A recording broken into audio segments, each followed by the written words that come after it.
Welcome, everyone, and hello from Los Angeles. Thank you very much for joining us and for your continued interest in our business. Today, I'll be sharing some remarkable data, followed by an operations update and some thoughts on President Biden's infrastructure plan. And as always, we'll leave plenty of time to address your questions. Let's get started with what I would describe as the port's version of March Madness. Once again, we're breaking records with this extraordinary level of business activity. The Port of Los Angeles processed more than 957,000 container units in March. To tell you what that would look like, if those containers were placed end to end, they'd stretch from Los Angeles to New York and halfway back across the country. That's a big number in a peak season month like September or October, but we've never seen volume like this in the first half of a calendar year. It's a stunning 113% increase compared to March of 2020, when we sunk below 450,000 TEUs at the outset of the pandemic. It was also the busiest March in the port's 114-year history, outpacing the March 2015 record by a strong 21%. It was our third busiest month ever, and by far our largest monthly increase. It represents 8 consecutive months of year-on-year increases following 11 straight periods of declines. We've been averaging just about 900,000 TEUs per month over that time span. And this is what I meant by March Madness, because I've not witnessed a sustained import surge of this magnitude in all my years in the industry. We welcomed 95 container vessels that berthed here in the month of March, including 4 extra loaders, and that compared with 68 ships calling last March. We also averaged 16 container vessels working at berth every day. Please remember, pre-pandemic, we'd welcome about 10 ships a day. And we closed the month of March with 18 container vessels at anchor, representing an additional 215,000 TEUs yet to be worked at the port. The remarkable story on imports continues, with more than 490,000 TEUs processed, recognized in a 122% year-on-year increase. Consumer spending surge continues unabated here in America. And more of us are vaccinated, businesses are reopening, and our economic outlook remains strong. Even the National Retail Federation forecast shows no let-up in buying through summer, with consumer spending as fast as retailers can stock their shelves. The export side of the ledger is quite different. With more than 122,000 TEUs processed, relatively flat business compared to last March. Exports have dropped 26 out of the last 29 months here in Los Angeles, and the ratio of loaded imports to exports in March continued at about 4-to-1, the highest gap we've seen in recent times. And the madness continues with empties, with more than 344,000 empty TEUs repositioned in the month. That's 3 times the amount we saw last year, and it is the most empties we've ever repositioned in 1 month. Year to date at the Port of Los Angeles, we just concluded our best first quarter on record, eclipsing the previous mark of Q1 in 2017 by 21%. Also year to date, we're tracking 44% above 2020 numbers, but those comparisons are difficult given the monumental swings in cargo that we've witnessed. More appropriately, comparing Q1 of this year to a more stable 2019, we've seen a robust increase of 17% in our cargo volume. Now let's talk about labor. The shift counts remain consistently strong. For week 14, ending on April 3rd, total of about 50,000 work shifts took place here at the ports of Long Beach and Los Angeles. That's a 35% increase compared to 2020 numbers. And when looking at the all-important 4-year average shown by the gray line, 2021 labor shifts are up a strong 13%. On the vaccine front, the strong performance on the docks is tied directly to our focus on getting waterfront workers vaccinated. Thanks to the efforts of many, we're making steady progress on getting shots in the arms of workers here at the Port of Los Angeles and other locations. On site here at the port, we vaccinated more than 5,000 waterfront workers, including longshore members, truck drivers, construction and trade unions, as well as Los Angeles Marine Terminal staff.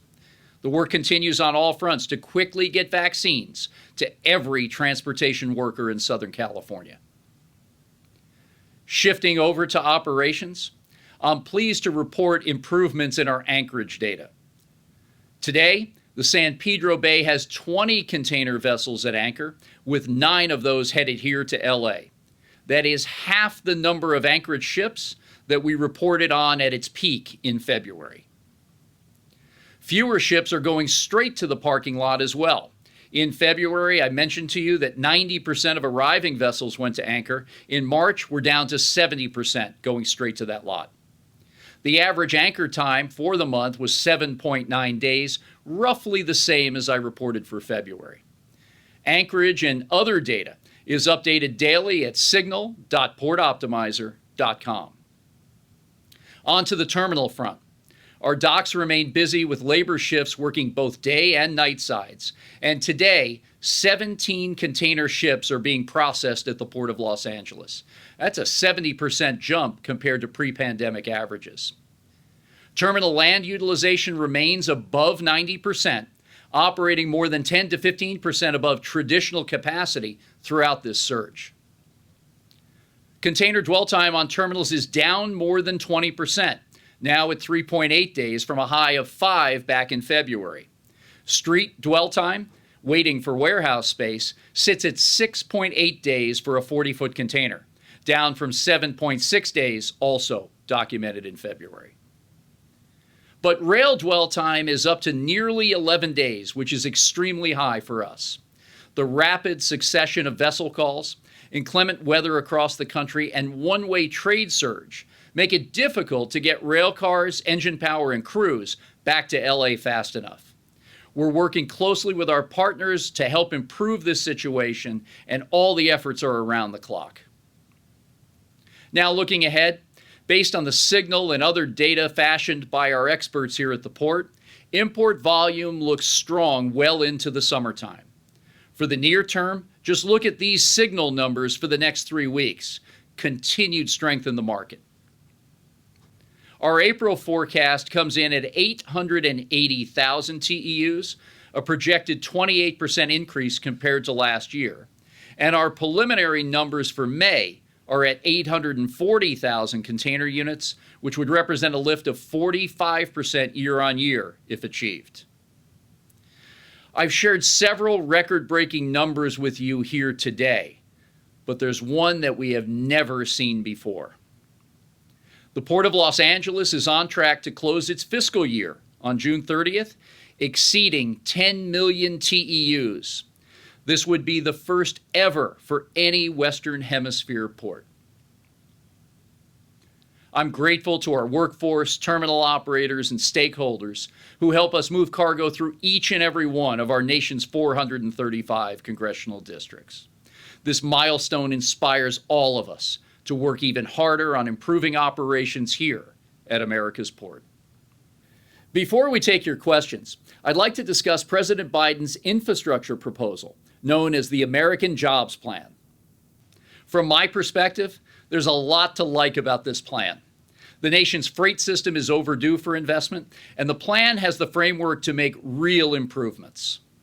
As you know, it's a massive $2.3 trillion undertaking with funding for everything from bridges and highways to rail safety and electrification. I'd like to focus on 3 areas where we'll be advocating for additional investment. 1, the transformation of our heavy-duty Class 8 trucks to zero emissions.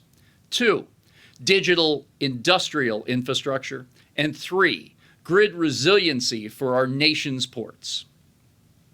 First of all, now is the ideal time to invest in the transition of heavy-duty vehicles, especially Class 8 trucks, to zero-emission operations.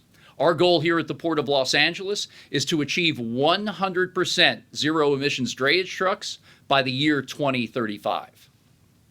It will cost north of $10 billion to make the transition, something the San Pedro Bay ports cannot do alone. The American Jobs Plan calls for $174 billion for the electric vehicle market. Investing just a portion of that in the nation's largest drayage fleet would be an environmental game changer for Southern California. Second, there's $100 billion earmarked to revitalize digital infrastructure. Let's use some of it on industrial digitization so we can get goods to American consumers and manufacturers faster. It's time to consider a national port community system with all ports and stakeholders using and sharing data to improve efficiency, velocity, and throughput. Third, the plan calls for $50 billion in national infrastructure resilience. We must invest in grid resiliency at our ports to maintain operations and protect surrounding communities as we move to electrify our equipment. Just last summer, California was threatened with rolling blackouts amid record heat waves. Ports statewide were asked to shut down shoreside power operations, resulting in increased emissions in and around our ports. We need to work hard to avoid that scenario ever again in the future. In addition to these points, I'm optimistic that the President's budget will include full use of the Harbor Maintenance Trust Fund dollars. Currently, we have $9 billion in that bank, and it needs to be spent. And the Water Resources Development Act passage this past December gives donor ports like Los Angeles a more equitable share of the funds. There's a lot to unpack in this plan, but suffice it to say I'm very encouraged by the depth and vision of this proposal. I've worked all around the world, spending 11 years in Asia and the Middle East. As an example, today, China and other nations are investing heavily in their infrastructure. We need to catch up now and then be prepared to take the lead once again on the global stage. At this time, Philip, let's take some questions from the media that joins us today.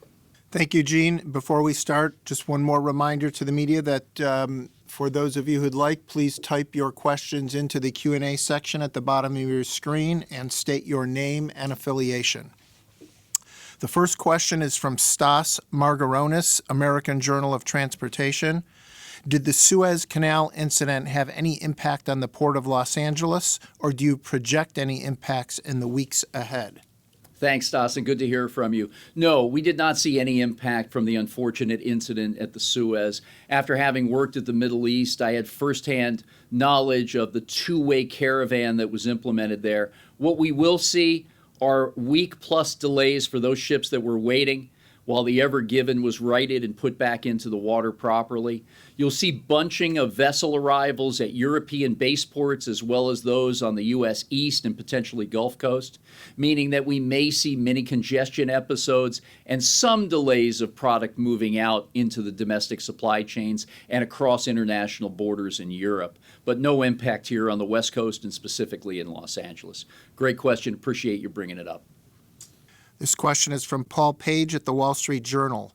Does the schedule for ship arrivals combined with rail operations delays suggest the backups will persist for the coming weeks, or is there some relief on the horizon? Thank you, Paul. A little bit to dissect here, but as I reported just now, the number of vessels at anchor has been cut in half since I reported the peak back in February. Dwell times on containers both here at the port as well as out on the street have also declined by about 20% or more. So we are making progress. I said early on that we would see port congestion and vessels at anchor through the middle of the summertime if we did nothing at all. We have been working very diligently with supply chain partners and stakeholders, starting to see that progress now. I still believe we're going to see the anchorage as an effect until the end of May, beginning of June, but we're trying to accelerate that recovery as quickly as possible. And I'm so proud, most of all, that our industry partners are all pulling in the same direction. But we'll keep everyone posted on our progress as we normally do, and again, publish data daily on the signal and the control tower. Next question is from Patrick Healy at NBC4 in Los Angeles. Could you please explain for our television viewers why container ships continue to be anchored outside the breakwater? Hi, Patrick. Good to hear from you again, and thanks for joining. As we've described, this is an import surge based on a pandemic-induced buying pattern by the American consumer that we've never seen before. Internet sales have doubled over the last year, doubling what had taken 10 years to get to that point pre-pandemic. We've seen more cargo coming in to restock retail shelves, home improvement stores, and our local retailers. At this point in time, we've also seen the 2 billion square feet of warehousing that we boast from the shores of the Pacific to the Mojave Desert overflowing with cargo.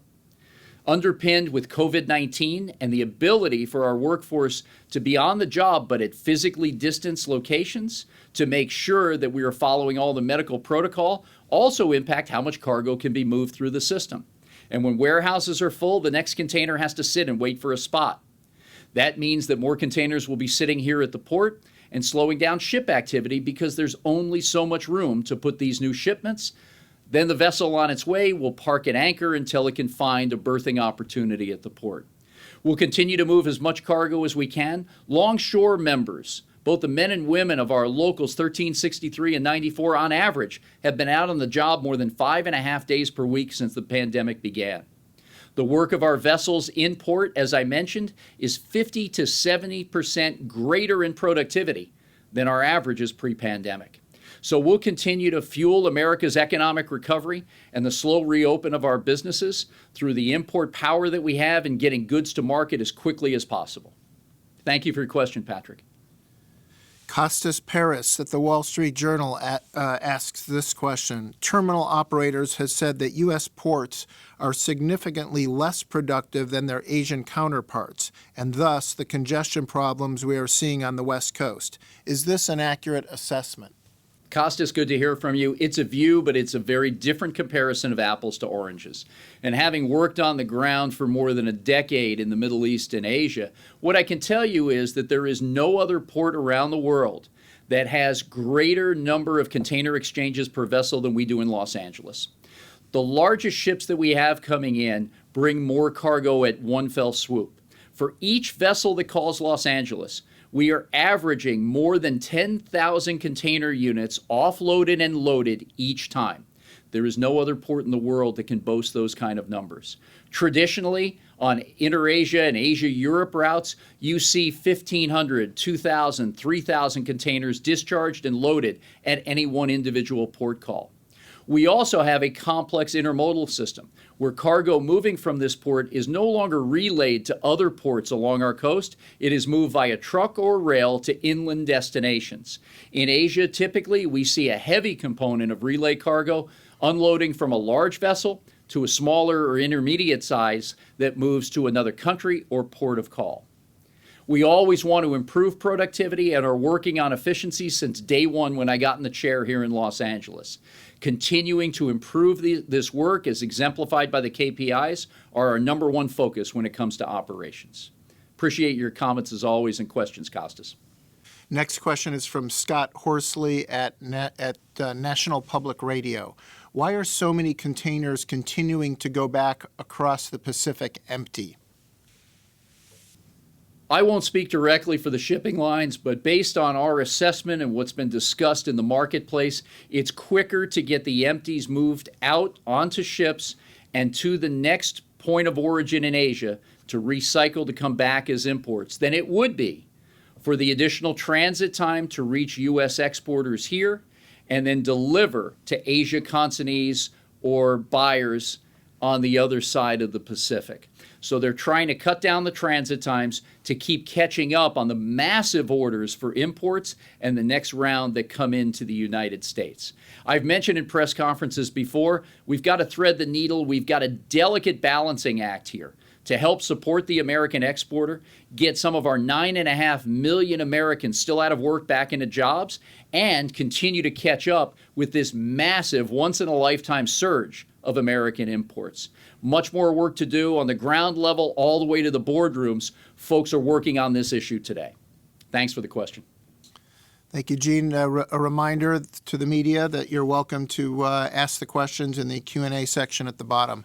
Next question is from Eric Watkins at Lloyd's List. Some are suggesting that this surge is a one-time event, that cargo will peak and then descend back into the old normal. Others believe the surge is a trend that's here to stay, driven by 24/7 online purchases with the expectation of 24/7 deliveries. What are your thoughts? Well, Eric, there are a number of items we look at, but I think it's safe to say that the pandemic surge we've witnessed has been a new look for the American consumer. For nearly 12 months now, in most cases, we were not going to ball games, the movies, we weren't taking family vacations to hotels or going on airplanes. So that discretionary income was spent on real retail goods. Now that may change as more Americans become vaccinated, as businesses open, and we get back out on the business trail as well as leisure travel. So we're going to watch this very closely. It's my estimate that cargo volume will come down as those income levels start to shift from the retail sector over to the service sector. Doesn't mean that our import market will collapse, but it may look a little bit different than it did at the peak of its surge. I also think the ease of buying online and that doubling in the retail market of online purchases will stay for a while. It's much easier. We're accustomed to it. We've got our delivery schedules, payment methods, and timing all down pat right now. So we'll continue to see growth. And as estimated by the National Retail Federation, we're going to see strong single-digit growth in that sector, as well as the continued fuel of the economy reopening, the stimulus checks that have gone out to most eligible Americans, and the ability, hopefully, for many out of work to get back on the job. So there's a lot to be seen here, but all in all, the economic outlook is strong, and I don't think we'll see a huge ebb and flow, but we'll see moderation in the market, yet still consistent growth. Thanks, Eric, and always good you could join from here in San Pedro. Next question is from Matt Leonard at Supply Chain Dive. Have you had any meetings with Daniel Maffei since he took on the role as chairman of at the FMC? If so, are you expecting any changes to the way you work with the agency? No, we know Commissioner Maffei from his time of service. He brings a lot to the table as a two-time Congress member here in the United States. His elevation to the chair position is welcomed by many in our industry, and we'll continue our dialogue. I have not spoken with him since his appointment, but plan to very soon. Thanks, Eric. Appreciate it. The next question is from Max Schwerdfeger from Port Technology International. What does the Port of Los Angeles expect to see in terms of congestion for the rest of 2021? Thanks, Max, and I've reported on most of that, but you submitted your question a little bit before this press conference. We'll see the vessels at anchor probably through the end of May, beginning of June. We're cycling to try to come in before that.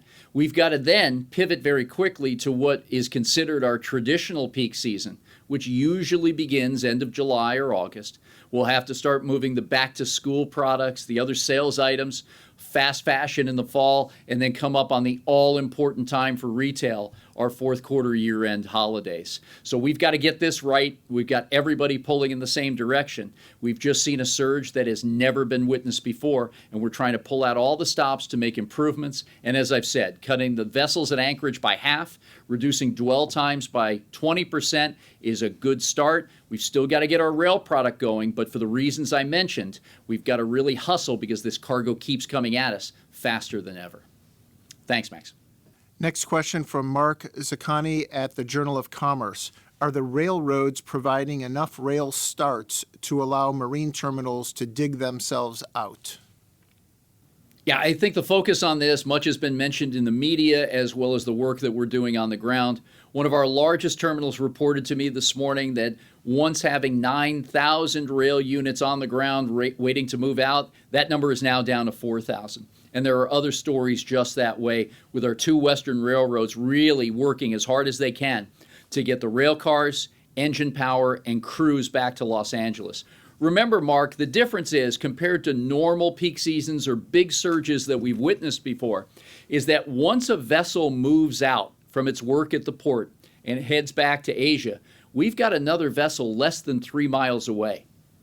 This is not like what we were used to in working a week's worth of vessels, having the weekend to groom our terminals, get prepared, and the next ship coming in on Monday. That next ship is coming in within moments of the initial vessel leaving on its path back to Asia. So each one of these cycles is stretched extremely thin, from land use to asset provisioning and staffing. But again, everyone's pulling in the same direction, and we're working at lightning speed to try to correct as we see the bottlenecks as quickly as possible. But great question, Mark, and good to hear from you. We have a couple more questions here. Greg Miller from FreightWaves. Average anchorage time is 8 days, according to today's signal report. If inbound cargo volumes stay at today's levels, can the anchorage time be reduced by improvements in cargo flow on the land side? And if so, by how much? In general, what is your outlook for average anchorage time over the months ahead? Well, we want to get to 0 ships at anchor, plain and simple, Greg. But I think your study of the numbers is very accurate and poses a question on that we're trying to answer every day. The goal here is to keep moving at a velocity quicker than we were the day before. These dwell times are saying just that, as well as the anchorage the number of vessels at anchor being cut in half. The dwell times look a little bit different. I chart this every morning when I open up the file from the port pilots, Captains Flynn and Dwyer, who give me the anchorage particulars, how long they've been out there. We do our own formulaic approach, and we've seen that bump up and come down just a little bit. But the goal here is to clear out the anchorage, have all the ships coming in, going straight to berth and working. In the interim, as I said, we've probably got another really strong 6 weeks of digging to do, and then we'll start to see some real progress in getting these numbers down, because we'll have to pivot to traditional peak season. But again, it's everybody working in concert. We've got to have a little bit more flexibility and room at the warehouses. And again, 2 billion square feet, so full with merchandise, we've got to continue to move those and dart those products out as quickly as we can. Getting the cycle on those containers that are next waiting for warehouse space is important, because they're also attached to the chassis. And that street dwell time of 6.8 days compares to the model that was created for chassis provisioning, which is 3.5 days. Every additional day that a container sits waiting for warehouse space means we need, theoretically, through our simulation, an additional 3,000 chassis. So all of this is interconnected. It's warehouse space, velocity of containers, land use at the terminals, and being able to get these ships in. Because the crews don't want these ships sitting for long periods of time, and we sure don't want that happening any longer than we have to. But appreciate your question, Greg. Thank you very much. Next question is from David Laidman with S&P Global Platts. Has there been any changes in the types of goods moving through the port? We've seen athletic equipment and home goods as the dominant commodity in recent months. Any changes there? No, we still continue to see that, but you're starting to see a little bit of change in spot shortages. Household appliances were also a big buy during the pandemic, as some of us working from home decided to redo our kitchens or upgrade our appliances, and now we're starting to see a little bit of a longer cycle time on those particular products. The lead times of ordering when you go on the website or you go stop in to the large retailers is a little bit longer than it's been. But I think your breakdown of commodities is pretty accurate. It's furniture, athleisure wear, as well as the athletic equipment. While the gyms were closed, we were trying to find any way to exercise. Golf equipment, tennis equipment going through the roof. And the delays on those products are also now 6 to 8 weeks when you go on particular manufacturers' websites to try to order a new set of clubs or a new racket. So folks have been buying a lot of that product. Also the appliances I mentioned. Automotive parts. As we know, the microchip phenomenon and paucity of that availability is such that it is impacting new build manufacture of vehicles. The used car market and previously owned is really starting to take off, not only in price, but velocity of sales. So the aftermarket auto parts are beginning to show some strength as well. But that pretty much covers what we've seen compared to normal times. Yet our big box retailers, home improvement stores, even our local stores in our neighborhoods are all seeing upticks because we're buying so much as American consumers. Thanks for the question. The final question is from Dan Ronan at Transport Topics. Regarding your comments on the Biden infrastructure plan, has the Port of Los Angeles done any analysis on how much money specifically the Port of Los Angeles could receive under the plan? Yeah, we've been doing, and good to hear from you, Dan. Thanks for joining today. We've been doing a lot of analysis and a lot of work with the leadership in Washington as well as Sacramento. Mayor Garcetti has been on the charge on infrastructure for some time, and now with a little more clarity on the president's plan, we can articulate a bit better of what we'll do. This is not parsed out just by port or carved out that we are owed a certain level of funding. So we have to make the pitch that the investment in the Port of Los Angeles is going to serve the greater good of the country. And Dan, one of the things I always try to campaign for is the knowledge that the cargo that traverses the Port of Los Angeles still reaches each and every one of our nation's 435 congressional districts. We now employ 1 in 9 people in Southern California, meaning that about 1 million paychecks every week go to people who have jobs that are some way related to this port. From those on the docks to those in the manufacturing sector, administrators like us, and so many others. So I think that narrative and what we're trying to deliver to make the best case to support and invest in Los Angeles will go a long way. Thanks, Dan. Appreciate the question. Thank you, Gene. That concludes the questions. And at this time, offering some concluding remarks, Gene? Thanks, Philip. In closing today, I'd like to share some good news on the cruise front. We all know that the cruise industry has been shuttered for more than a year now. It appears cruising will return to the United States as early as this summer. We're extremely pleased that Royal Caribbean International has announced that it will be returning to the Port of Los Angeles with year-round cruises. It's been nearly a decade since the company offered sailings from Los Angeles, and we're so pleased to have them back. Beginning in November, Royal Caribbean's Navigator of the Seas will sail from Los Angeles. It'll offer a variety of trips to destinations including Catalina Island here in California and Ensenada and Cabo San Lucas in Mexico. Our longtime partners Princess Cruises and Norwegian Cruise Lines will also be resuming their robust schedules. For context, LA is the largest drive market in the cruise industry.